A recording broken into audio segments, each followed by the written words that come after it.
Hare Krishna. Srimad Bhagavatam, Canto number 1, chapter number 19, sloka number 6. இதனோட தலைப்பு வந்து சுகதேவ கோஸ்வாமியின் வருகை. யாவை லசச்சரீல துளசி விஷ்மிஸ்ரா கிருஷ்ணாங்கிரி ரேணு அப்யதி காம்பு நேத்ரி பூனாதிலோகானுபயத்ர சேஷான் கஸ்தாம்னா சேவேத மரிஷ்யமானகம் யாவை லசத் ஸ்ரீ துளசி விமிஸ்ர கிருஷ்ணாங்கிரீனு அப்யதி காம்பு நேத்ரி பூனாதி லோகானுபயத்ர சேஷான் கஸ்தாம் ந சேவேத மரிஷ்யமானகம்.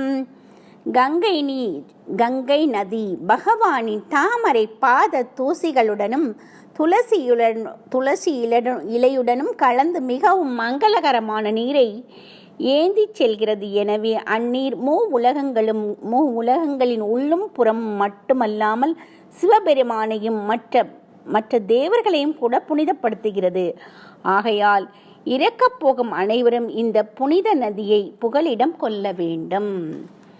இப்போ என்னன்னா, கங்கை நீதி வந்து பகவானுடைய தாமரை பாதங்கள்லேருந்து வந்தது தான். தூசி அவருடைய தூசி பாதங்கள்லேருந்து வந்தது தான்.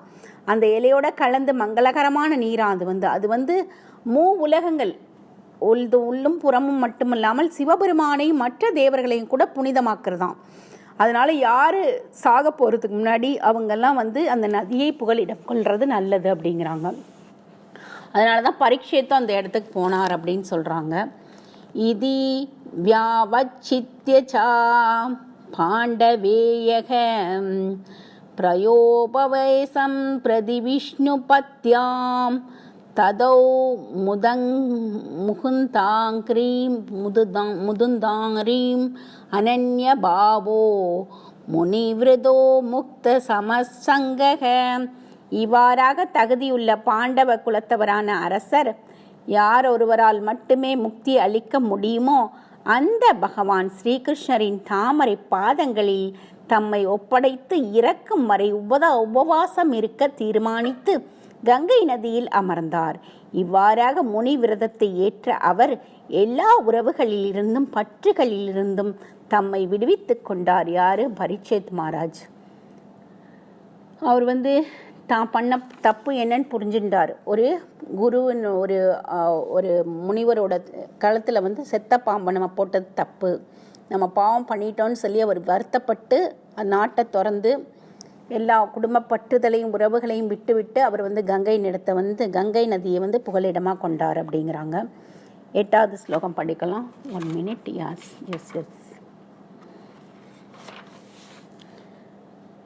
தத்ரோ பஜக்மூர்புவனம் புனானனஹம் மகானுபாவா முனயா ச சிந்தயக பிரயேன தீர்த்தாபி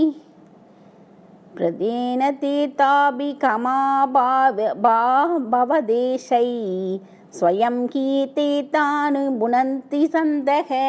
இப்போ என்னன்னா, அப்போது சீடர்களால் சூழப்பட்ட மகான்களும் தங்களது வரவால் தீர்த்தங்களையும் புனிதப்படுத்தக்கூடிய முனிவர்களும் யாத்திரிகர்கள் என்ற சாக்கில் அங்கு வந்திருந்தனர். நிறைய பேர் பரீட்சாத் மகாராஜை வந்து பார்க்கணும்னு சொல்லிட்டு எல்லா திசைகள்லேருந்து நிறைய பேர் மகான்கள் முனிவர்கள் எல்லாம் வந்துட்டாங்களா. ஒரு தீர்த்த யாத்திரைன்ற ஒரு சாக்க சொல்லிட்டு அங்கே வந்து சேர்ந்தாங்க அப்படிங்கிறாங்க. அடுத்தது 9-10 படிக்கலாம். அத்ரீர் வசிஷ்ட சயேவன சரத்வான் அரிஷ்டயேன பீர் பிரகூர் அங்கிரச்சம் பராசரோ காதி சுதோதராமக உதத்யா இந்திரா